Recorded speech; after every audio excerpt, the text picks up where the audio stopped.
Hey guys, I stopped by Target the other night and picked up a tub big enough to hold my Admiral T106 I restored recently. It's rather rusty, especially on the inside, and I want to repaint it as well, so I need to get the rust off and ideally the paint. And I'm going to try to accomplish both of those with electrolysis. So I'm going to be filling up this tub with water, and for an electrolyte I'm going to use this Arm & Hammer washing soda, which is sodium carbonate. And I'm going to give this battery charger a try on low. In the past I've used a variable power supply that can put out about 1 amp of current. This does 2 amps in a slow charge, so I think it may work a little better, but I have not tried it before, so I'll see how it goes. And I'll be using this cold chisel for my sacrificial iron. I think this goes to the anode, and the part to get the rusty part goes to the cathode, but I gotta double check that online before I start. This cabinet comes apart, of course. I'm not going to put it in like this. I figured the back panel would be a good place to start. This pops out fairly easily, and I think it'll be a good test before I submerge the whole cabinet in the water. I checked online, and yes indeed, the positive goes to your sacrificial iron and the negative goes to your rusty part. So I got some water in here, got some of the washing soda. Didn't quite all dissolve yet. Give that another few minutes, and here's the back. So as you can see, we got some rust issues, and I'm hoping the paint will come off too. I did a little bit of reading online, and some guys have had luck with it all coming off, it softening up a bit, or in some cases it didn't come off at all. I'll keep my fingers crossed, otherwise I'll have to use some kind of paint stripper, I guess.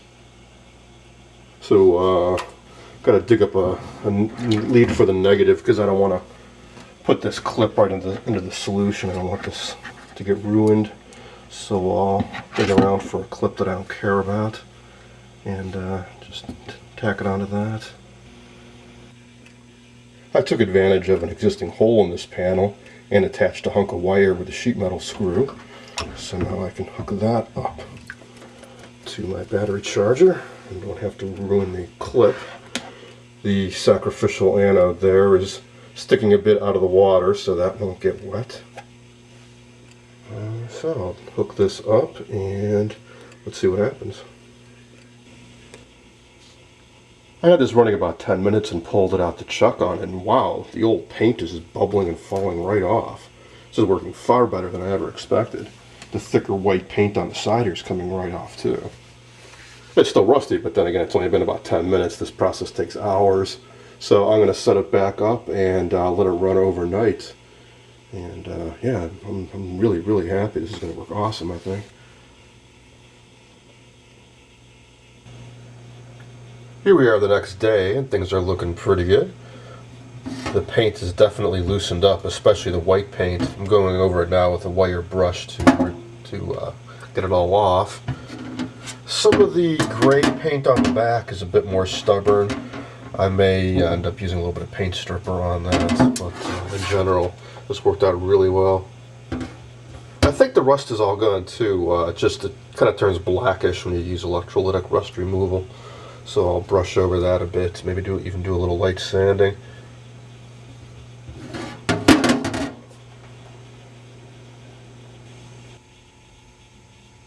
I spread a little paint stripper on the last bits of paint left on that back piece. While I wait for that to take effect, I'm going to put this in the tub. This is the front. I'm curious to see if this orange paint comes off as well as the white paint did.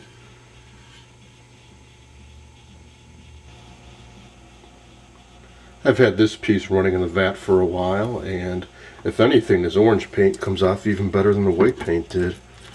No problems at all. Just peels right off.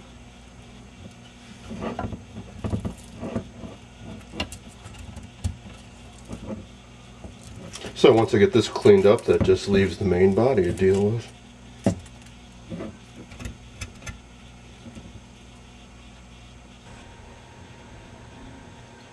I was able to remove every last trace of the old paint and rust, and I cleaned it off really well.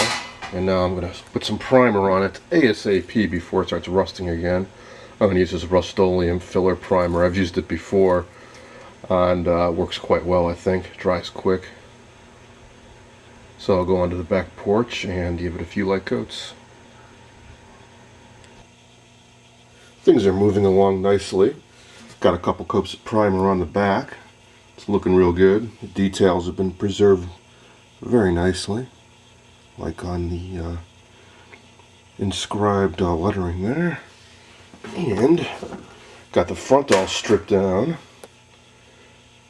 For this, I'm going to use some red primer. I think that'll work better under the orange paint.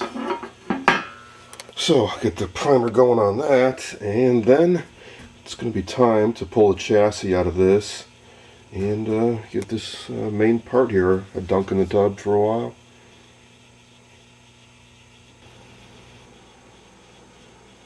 I finished priming both the front and the back, and they're both looking really good. Next up, I'm going to paint the back with this off-white Ivory Bisque Rust-Oleum paint.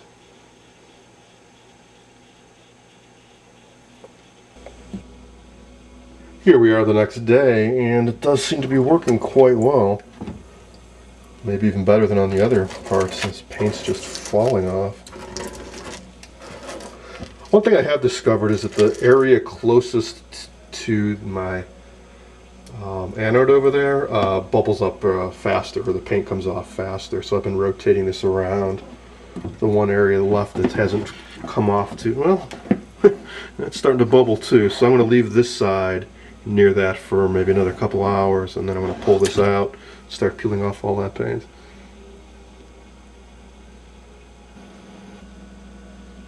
While that's been bubbling away, I've been making progress on the other two pieces that I've already removed. I'd say this back is completely done. I put on several coats of the primer, then a little light sanding, then the white, and then the clear coat. So now this is just going to have to set up and cure for a few more days. Otherwise, it came out really nice. And here's the front. Put on some primer and just a light coat of the orange.